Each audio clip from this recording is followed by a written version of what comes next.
October 2019. A weight hung in the air, unmoving and suffocating, as Detective Lance Bascom edged deeper into the derelict Chambers Ironworks, 20 miles outside Gray Hollow, Pennsylvania. His flashlight, a thin blade of white in the endless black, caught on jagged iron beams and the glint of something that should not have been there. Dispatch. I need backup and the coroner at Chambers Foundry. Right now. Bascom's voice echoed back at him, dissolving into the chill that lived in these ruins. Last week's reports of teenagers party crashing in the off-limits industrial ghost had seemed routine until now. Now, as his light swept across an ancient storage alcove, secrets buried nearly 50 years clawed their way from the dark. Secrets that had haunted Gray Hollow since the autumn of 1971. Two skeletons, nestled side by side in the concrete recess behind a false wall, their positions preserved by time and secrecy. Nearby, half buried in grit and rust, lay a ruby-red pendant-a-family heirloom engraved with the initials J.M. For decades, every heart in Gray Hollow remembered that pendant as the one Julia Mercer wore the night she and her twin, Catherine, vanished forever. The Mercer twins' disappearance had become wound and myth. Two radiant girls, last seen laughing with customers at Keller's Cafe after a shift. Two empty plates at every Thanksgiving. Two bedroom doors left ajar in the family house, as if waiting for ghosts to come home. For 48 years, their fate had been a question with no answer. Before I lead you through this labyrinth, please subscribe, and like your support brings closure to stories long left in silence. What Bascom found that night didn't just solve a crime. It cracked open decades of Gray Hollow's secrets, unleashing a chain of revelations that would tear apart old alliances and expose a darkness close to home. Because when the truth finally emerged in late 2019, the suspect wasn't some forgotten stranger. He was a fixture of Gray Hollow, a face at every Founders Day parade and football game, a man trusted and even beloved. For nearly half a century, he'd carried this horror, passing undetected through Gray Hollow's life. This was more than a cold case solved by luck and technology. It was the culmination of nearly 5 decades of grief, stubborn hope, and the doggedness of a family that never stopped searching. A town that tore itself apart with suspicion. A mystery that, all along, had its answer hiding in plain sight. We'll follow the trail from that night in 1971, through emotional fallout and obsessive perseverance, through rumors that cleaved neighbors and set families at odds, through forensic advances that finally gave voice to those who could no longer speak for themselves. This is a story of love, loss, obsession, and a justice delayed but not denied. Gray Hollow, Pennsylvania, in the early 1970s, wasn't yet a faded old town. With its broad main street and clusters of tidy brick homes, its rolling fields and tight-knit neighborhoods, it felt safe. A place where no one locked their doors, where children ran wild until the sodium lamps glimmered on Main Street. In that autumn of 1971, the Mercers were among the handful of black families in Gray Hollow. Their father, Edmund, had brought them from Baltimore in 1960 when he took a job as chief engineer at Chambers Ironworks, seeking stability and a fresh start after the loss of his wife.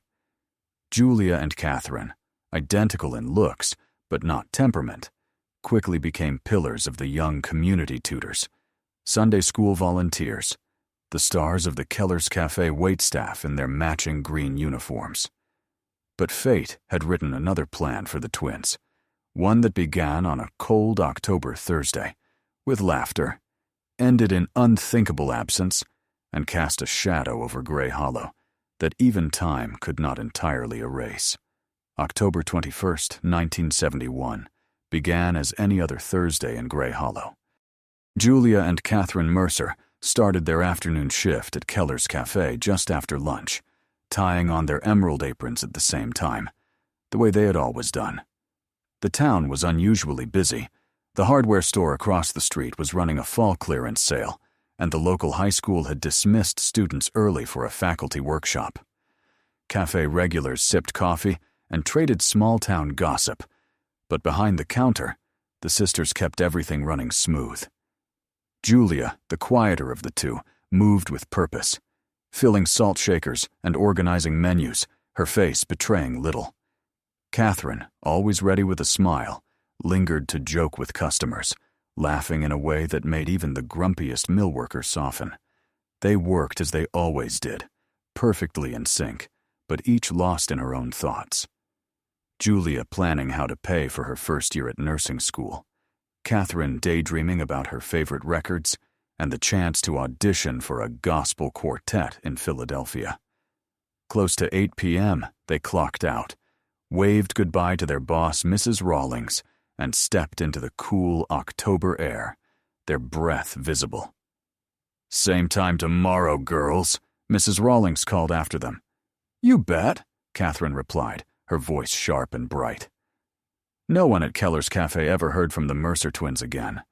The walk home was barely 10 minutes, down Main Street past the druggist, cutting across Willow Lane, and through 2 blocks of tidy post-war cottages. The sisters stopped in at Bell's Pharmacy to buy a birthday card for their father, joking with the clerk, Mrs. Gibbons, about finding one manly enough for a chief engineer. Mrs. Gibbons would later tell police the twins seemed relaxed. Julia asked about card envelopes. Catherine teased her about her ever-present cup of tea. They left at 8:25, turning east toward home. But home didn't see them that night. At 9:10, Edmund Mercer paced the front steps, checking his watch. By 9:30, worry had set in deeply. By 10:15, he was driving up and down every nearby street searching, calling for his girls, a call that went unanswered by empty backyards and sleeping houses. At 10:45 p.m., the Mercers contacted the Gray Hollow police. Maybe they met up with friends. Maybe a flat tire, the desk sergeant comforted, urging patience. But the darkness refused to give answers, and in the morning, 2 beds were still made and untouched. By noon the next day, word had spread. Friends and neighbors gathered to help. Search parties scoured alleyways, the outskirts, the woods near the ironworks and railroad tracks. Police drove up and down the back roads, but nobody saw the girls after they left the pharmacy. Flyers were printed 2 nearly identical faces, beaming from every store window and utility pole. The investigation grew frantic. Keller's Cafe's single security camera, grainy and unreliable, showed the twins in their uniforms after sunset, but nothing more. At Bell's Pharmacy, the registered timestamp confirmed their purchase at 8:23 p.m., and Mrs. Gibbons's word stood as the last sighting. Police and volunteers canvassed block after block, checking abandoned sheds, culverts, and the dark stretch by the old canal. Nothing. No sign of struggle, no dropped purse or shoe, no witness who noticed a dark car. Nothing but cold autumn wind and 2 missing daughters. Gray Hollow went into full lockdown, doors and hearts shut tighter. Routine kindness gave way to suspicion. Neighbors whispered about strangers or old grudges, but no evidence suggested the twins had run away. For the Mercer family, time fractured.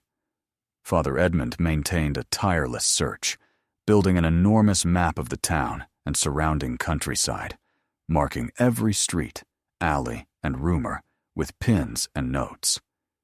Nights found him at the kitchen table, cross-referencing phone call logs and witness statements. Mornings, he'd join the search teams, combing through the woods with volunteers.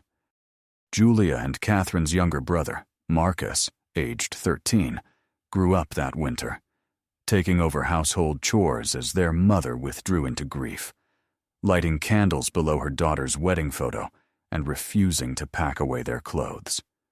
A week became a month. Each new lead fizzled, a supposed sighting at the train station, another at a Jersey gas stop. False hope burning and dying again and again. With every passing day, the idea that something terrible had happened became impossible to dismiss. For 48 years, the mystery of the Mercer twins would cast its shadow over every corner of Gray Hollow.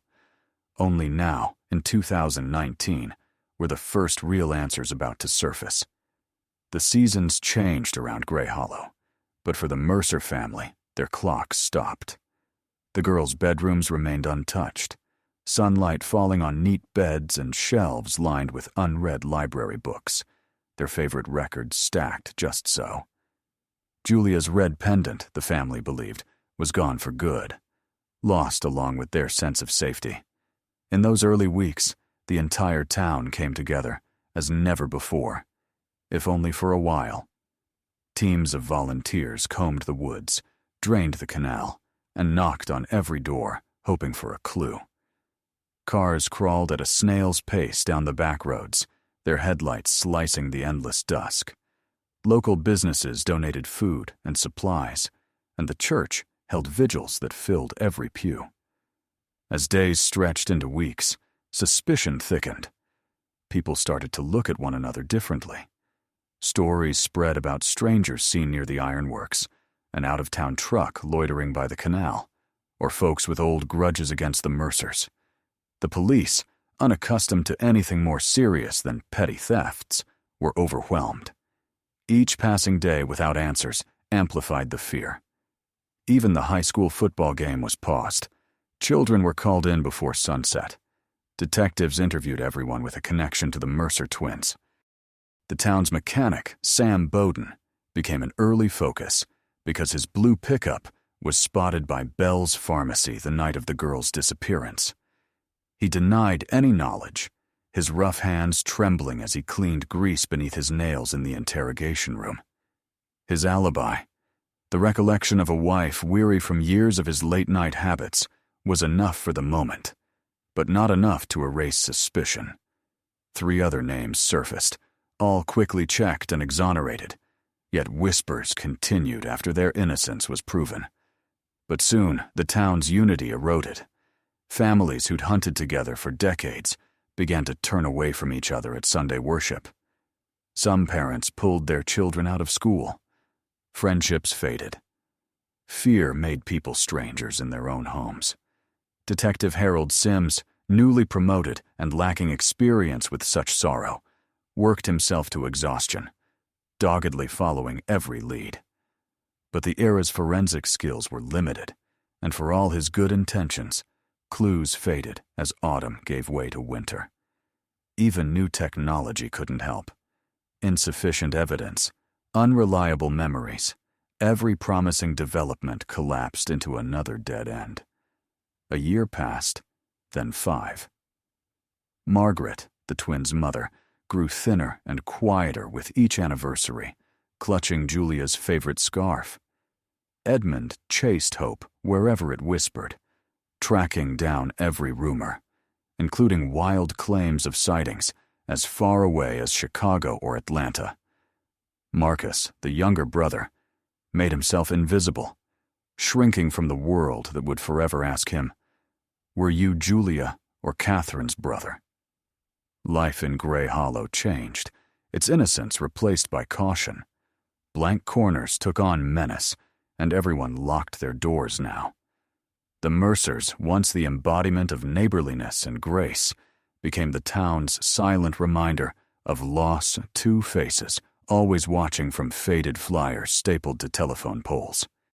The story of the vanished twins became lesson, legend, and shadow, shaping every child's bedtime warning for a generation. By the late 1980s, Gray Hollow had changed, but never really moved on. New shops appeared beside the old bakery, commuter traffic wound through once sleepy lanes, and faded missing posters were finally taken down or papered over with bright advertisements. Yet, the Mercer twins lived on in the town's nervous glances and whispered warnings. For the Mercer family, time was split into before and after. Edmund Mercer, once a fixture at the ironworks, never truly worked again. He transformed their basement into a war room maps, long lists of tips and rumors, meticulous logs with color-coded pins. Every lead, every phone call was documented. It became a shrine to the lost, and in the evenings, he pored over every scrap of hope long after the rest of the family was asleep. Margaret remained locked inside her ritual. She kept 2 plates set at the table for dinner every night. She polished Julia's red pendant chain, never losing hope that one day it would turn up at their door. The twins' empty beds were made fresh every Saturday, their books dusted, their shoes waiting by the door. Margaret never uttered the word dead, not once. Marcus Mercer, by then a young man, shouldered the weight of his parents' grief. He learned to cook and handle the family's bills, comforted his mother during evening silences, and quietly excelled at school. He left for college, but returned every year to help organize candlelight vigils and press interviews on the anniversary of his sister's disappearance. Gray Hollow tried to normalize its wounds. Some residents, haunted by guilt, organized annual neighborhood patrols and community safety talks, searching for meaning and vigilance.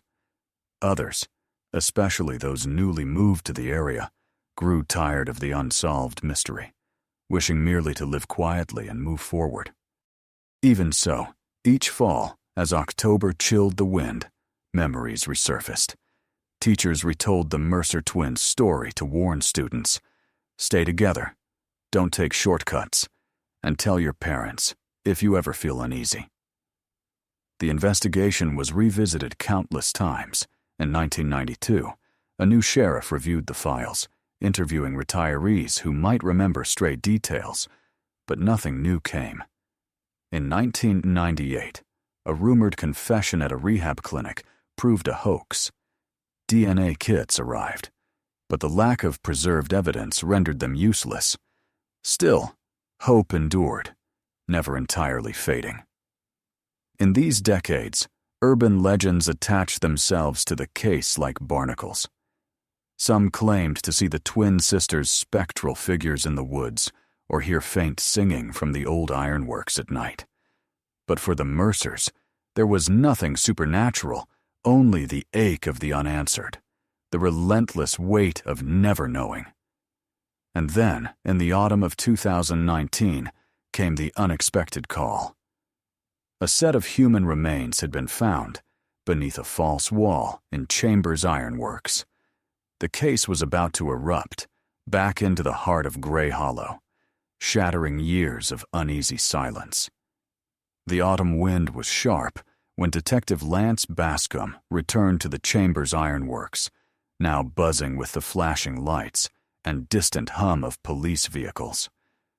Word spread like fire. Gray Hollow's most painful secret had finally been unearthed. By noon, a crowd gathered behind the police tape, old faces and newcomers standing shoulder to shoulder, silent as the steel mill ruins themselves. Inside, forensics painstakingly documented every artifact and bone. The remains, wearing traces of Keller's cafe uniforms, were side by side in a shallow, rock-walled niche.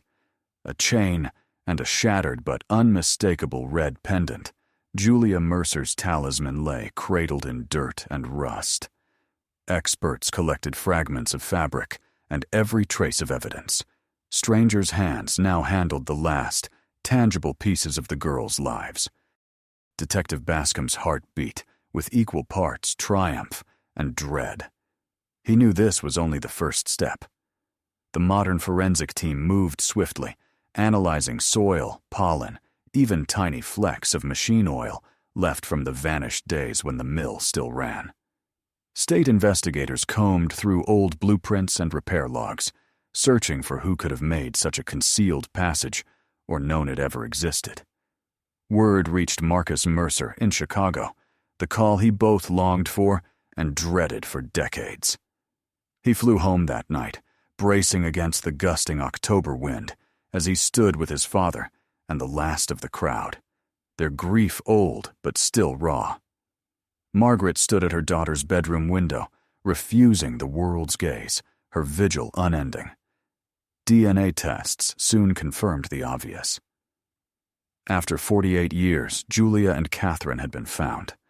But the question turned from where to who and how. In the days that followed, secrets began to spill from every corner of Gray Hollow. A review of the original police files, paired with new evidence from the scene, electrified the cold case team. The rock chamber had been constructed with knowledge of the mill's blueprints, specifically an old access passage, walled up after a fire in 1970, but left vulnerable if you knew where to pry.